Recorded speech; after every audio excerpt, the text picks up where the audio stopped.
Israel makin terdesak untuk merampas wilayah Palestin di tebing barat. Penjajah muka tembok itu mula menggunakan milik tanah milik rakyat Palestin dan tindakan itu disifatkan satu bentuk pengilhakan secara senyap.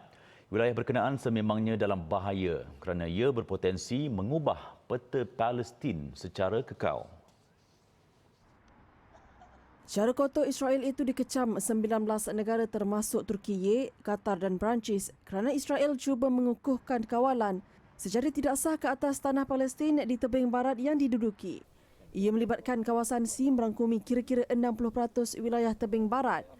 Perubahan itu melibatkan pengelasan semula tanah Palestin sebagai tanah negara Israel dan ia dikhawatiri akan mempercepatkan aktiviti penempatan haram.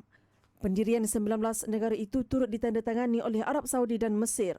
Mereka menyifatkan tindakan itu sebagai serangan langsung terhadap kelangsungan negara Palestin dan penyelesaian dua negara, selain menolak sebarang langkah yang mengubah komposisi demografi serta status wilayah Palestin yang diduduki sejak 1967, termasuk Baitul Maqdis Timur.